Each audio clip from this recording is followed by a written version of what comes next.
بسم اللہ الرحمن الرحیم۔ حدیث میں ہے کہ جب رمضان کا آخری عشرہ آتا، رسول اللہ صلی اللہ علیہ وسلم شد مئزرہ وایقظ اہلہ، عبادت کے لیے خود بھی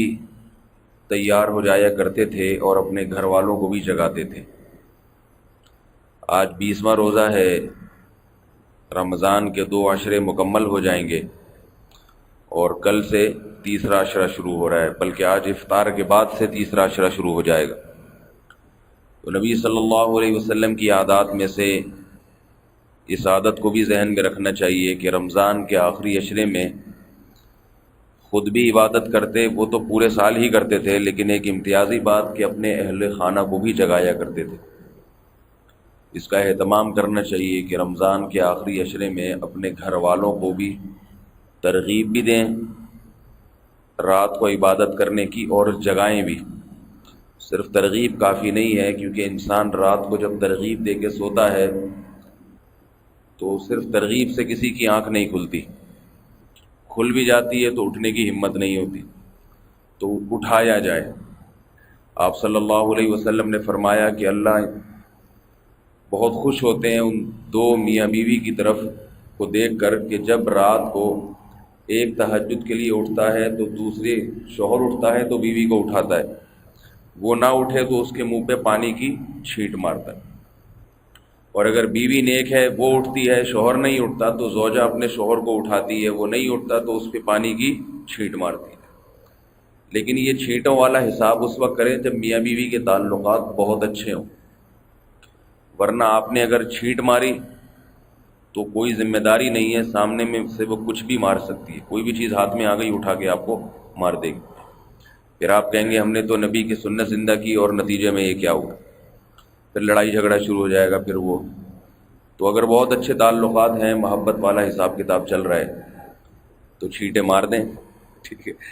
اور اگر اتنا اچھا نہیں چل رہا تو بس زبانی ترغیب پہ ایک دفعہ اٹھا دیں،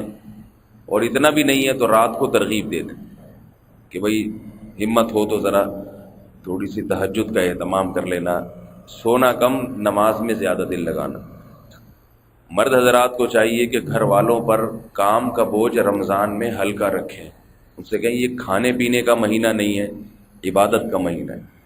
خواتین کام میں جٹی رہتی ہیں، صبح سے سحری بنانا شروع کریں گی، اس میں ساری چیزیں ہونی چاہیے، کوئی چیز کم رہ گئی تو آدمی کو غصہ آ جاتا ہے۔ افطاری میں پھر کوئی چیز کم نہیں ہونی چاہیے، تو تھوڑا سا ہاتھ ہلکا رکھیں، بولے بھائی عبادت میں زیادہ دل لگاؤ، سحری کا کوئی مسئلہ نہیں ہے، کھجور کھا کے بھی روزہ رکھ لیں گے۔ تھوڑے سے دن رہ گئے جہاں 20 دن گزار لیے، اور اللہ رمضان میں دکھا دیتے ہیں کہ کتنا تھوڑا کھا کے بھی تم کتنے اچھے زندہ رہ سکتے ہو، کتنا تھوڑا۔ بعض دفعہ ابھی یہ جو راتیں چھوٹی ہیں اس میں کئی دفعہ تو سحری کی نہیں، ہم میں سے میں نے بھی نہیں کی، آپ لوگوں نے بھی نہیں کی ہوگی، صبح اٹھے ویسے ہی 2 گلاس پانی پی لیے، چلو بس ٹھیک ہے کافی۔ اتنی چھوٹی راتیں ہیں کہ اگر رات کو آپ 12 بجے کھانا کھاتے ہیں تراویح کے بعد، پھر کون سحری کرتا ہے؟ بعض لوگوں کو اللہ نے خصوصی کمال دیا ہے کہ وہ رات کو 2 پراٹھے کھا کے سوتے ہیں 12 بجے، پھر صبح اٹھ کے 4 پراٹھے کھاتے ہیں، لیکن ایسے کم ہی ہوتے ہیں۔ تو ایک تو یعنی تھوڑے 2-4 کھجوریں کھا پے گی کبھی گزار، آج بھی سحری میں نے میرا خیال ہے 2 یا 3 کھجوریں کھائی ہوں گی، آپ میں سے بھی بہت سے ایسے ہوں گے جنہوں نے 2 یا 3 کھجوریں کھائی ہوں گی، تو گزارا ہو جاتا ہے انسان کا۔ اللہ بتا دیتے ہیں کہ یہ جو تم پورے سال کھاتے رہتے ہو نا، اتنا تمہارے لیے ضروری نہیں ہے، 2 کھجوریں بھی سارا دن کے لیے انسان کو چلا دیتی ہیں۔ تو گھر والوں پر کام کا بوجھ ہلکا رکھیں، بیوی بچوں پہ، ان سے کہیں بھئی عبادت میں زیادہ دل لگاؤ، تھوڑا ہم بھی گزارا کر لیں گے، کوئی بات نہیں، اگر دسترخوان پہ کم چیزیں نظر آ گئیں کوئی ایسا مسئلہ نہیں۔ قربانی جب انسان دیتا ہے تو پھر سامنے والے کو احساس ہوتا ہے کہ واقعی یہ دل سے ترغیب دے رہا ہے، اگر یہ دل سے ترغیب نہ دیتا تو یہ قربانی نہ دیتا۔ تو اپنے کھانے پینے کی تھوڑی سی کمی کر لیں گے تو گھر والوں کو بھی احساس ہوگا بھئی یہ دل سے چاہتے ہیں کہ ہم عبادت میں وقت لگائیں، صرف زبانی کلامی کی نصیحت نہیں ہے۔ تو یہ نبی صلی اللہ علیہ وسلم کی سنت ہے کہ آخری عشرے میں اپنے گھر والوں کو بھی عبادت میں لگانا، خاص طور پہ رات کے وقت۔ آج کل راتیں چھوٹی ہیں، سحری کے وقت میں تراویح میں دیر ہو جاتی ہے، اس کے بعد کھانا کھانے والے لوگ کھانا کھاتے ہیں، پھر سونے کا تھوڑا ہی ٹائم بچتا ہے، بہت تھوڑا ہی سا ٹائم ملتا ہے عبادت کے لیے اگر کوئی کرنا چاہے۔ اس میں کچھ نہ ہو سکے کم سے کم تہجد کی 8 رکعتیں ہوتی ہیں، وہ نہ ہو سکیں 4 پڑھ لیں، وہ بھی نہیں ہو سکتی تو کم از کم 2 رکعتیں پڑھ لیں۔ 2 رکعت بھی اگر کسی نے تہجد کی پڑھ لی تو تہجد پڑھنے والوں میں اس کا شمار بہرحال ہو جائے گا۔ تو پورا ضائع نہ کریں راتوں کو کہ ساری رات سوتے میں گزر جائے، یہ پھر بڑی محرومی کی بات ہے، کیونکہ یہ جو رمضان کا آخری عشرہ ہے، رمضان کی راتوں جیسی کوئی رات نہیں ہے، کوئی رات نہیں ہے، کسی رات کی اتنی فضیلت نہیں جتنی رمضان کی راتوں کی ہے۔ پھر رمضان کے آخری عشرے کی راتوں جیسی راتیں پورے رمضان میں بھی نہیں ہیں، تو یہ پورے سال جو ہے پھر یہ وقت نہیں آئے گا۔ کسی شاعر نے کہا ہے نا، تمتع من شمیم عرار نجد فما بعد العشیۃ من عراری، کہ عرار ایک بوٹی ہے، اس کی خوشبو سے رات کو فائدہ اٹھا لو،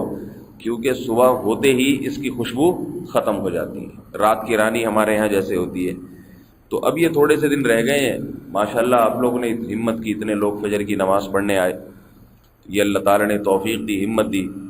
تو انہی لوگوں سے ہم بات کر سکتے ہیں جو گھروں میں پڑے سو رہے ہیں، روزہ ہی نہیں رکھا انہوں نے، یا رکھا مگر سحری کھا کے سو گئے۔ وہ تو نہ کوئی ترغیب ان پہ اثر کرے گی اور نہ وہ کسی کی ترغیب سنیں گے، وہ فرض پڑھنے کے لیے تیار نہیں، تو ان سے نوافل کی، تہجد کی بات کیا کی جائے۔ اللہ نے ہمیں توفیق دی نماز کے لیے آنے کی، تو اللہ سے اور توفیق مانگنی چاہیے کہ اللہ جب اتنی توفیق ہے تھوڑی سی مزید ہمت کی توفیق عطا فرما دے۔ اللہ تعالیٰ سمجھنے کی، عمل کی توفیق عطا فرمائے۔ سبحانک اللہم